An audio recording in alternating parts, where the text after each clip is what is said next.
Hello everyone. It's an honor for me to address you today. I want to begin by thanking you all for being here. Together, our collective commitment to protecting personnel and communities from sexual exploitation and abuse is a vital part of upholding the core values of the United Nations. Sexual exploitation and abuse, or SEA, can happen to anyone, anywhere, at any time. But in many contexts where the UN operates, conflict, displacement, poverty, and the absence of the rule of law leave communities at risk. Women and girls, young people, and marginalized communities are especially vulnerable. This is why protecting communities from SEA goes hand in hand with progress towards gender equality, social inclusion, and sustainable development. When sexual exploitation and abuse is perpetrated by UN personnel, it represents an abuse of power and a fundamental betrayal of the trust placed in the United Nations by those that we serve. These acts damage the credibility of our institutions and violate the core promise of our mission, to do no harm. Most importantly, for victims and survivors of SEA and their children, families and communities, the consequences can be lifelong. It's also important to remember that sexual exploitation, abuse and harassment don't only affect the communities we serve, they can also be perpetrated against our own personnel. When a manager coerces their junior staff member into a relationship in exchange for promotion, or when a UN technical expert sent to a government ministry is harassed or even assaulted, these behaviors have no place in any country, any workplace, or any organization, and they certainly have no place in the United Nations. In 2025, two major reports evaluating system-wide progress on this issue were completed: the review of the Joint Inspection Unit and the comprehensive assessment of the protection from sexual exploitation and abuse, which was commissioned by my office. The latter report found that we have made meaningful progress since the Secretary-General announced his new approach in 2017. Our tools and guidance are much more comprehensive now. We've improved our capacity to investigate SEA cases and to do so in a way that upholds the rights and the dignity of victims. And awareness of our standards, policies and prohibitions has risen across the system. But the findings of both reports also reflected the same concerns that have been raised again and again. In every one of my field engagements over the past 3 years, the gaps in our policies and approach, the need to step up on prevention and accountability, and our inadequate, bureaucratic and unsustainable support to victims and survivors.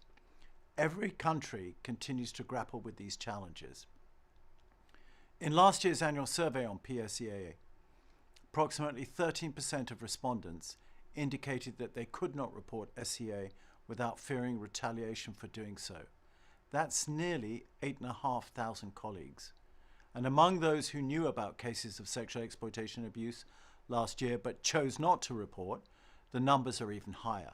17% of those who did not report cited fears of retaliation against themselves or others as their reason for doing so. Colleagues, it's understandable to be afraid when thinking of reporting. You should know, however, that you can report directly to the investigations office in your organization's headquarters. Their job is to investigate the case while protecting your identity and safety. If you prefer to do so, you can report anonymously, although it can make it more difficult to investigate the case. No one has to know who you are. And if you believe that you're experiencing retaliation for reporting, reach out to your head of agency or to the RC or head of mission directly, or to your respective ethics office or ombudsperson. They can and will support you. We must also recognize that sexual exploitation and abuse rarely occurs in isolation.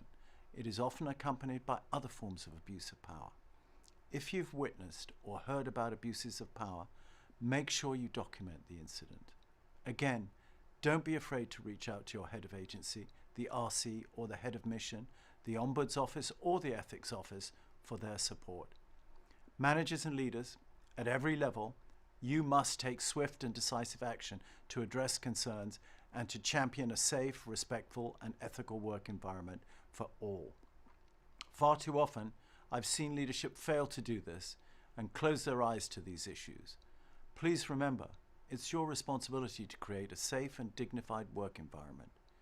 Colleagues, we're at a critical moment in our response to sexual exploitation and abuse. Globally, widespread funding cuts have exposed the fragility of our resourcing of this issue. Cuts to vital programs and assistance are leaving populations more vulnerable and increasing the risks of SEA. And our capacity to prevent, detect and respond to harm has also been severely compromised. There is no doubt that the current moment represents an immense challenge for all of us. However, it also represents a rare window of opportunity for a strategic shift in our approach to sexual exploitation and abuse. To this end, my office is focusing on four priority areas to guide action across the entire UN system. First, sustainably resourcing protection from sexual exploitation and abuse. Second, strengthening our policies and guidance, including by updating the Secretary-General's Bulletin on SEA and addressing the growing issue of online abuse. Third, institutionalizing a victim-centered approach. And finally, renewing our system-wide strategy on PSEA and ensuring that it's backed by a concrete 5-year plan for implementation and financing. As we work towards these goals, there is no more crucial partner than member states.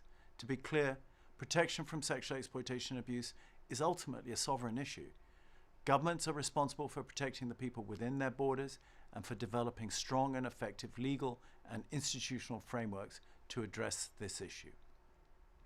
As the UN, we must be ready to support engagement with governments on this issue in any way that we can. We continue to advocate for all countries to include a model protection from sexual exploitation and abuse clause in their sustainable development cooperation frameworks. This clause is a first, but very important step towards embedding protection measures in national systems. If you need any support as you engage with government partners on this issue, please reach out to me or to my office. You are not alone in this work. We are here to support. Let me leave you with this. The path forward requires collective action, collaboration, and unwavering commitment. We must take concrete, decisive steps to institutionalize our prevention efforts across every budget, every program, and every institution. We owe it to the communities we serve and those who serve alongside us, but most of all, to the victims and survivors of sexual exploitation and abuse. I thank you.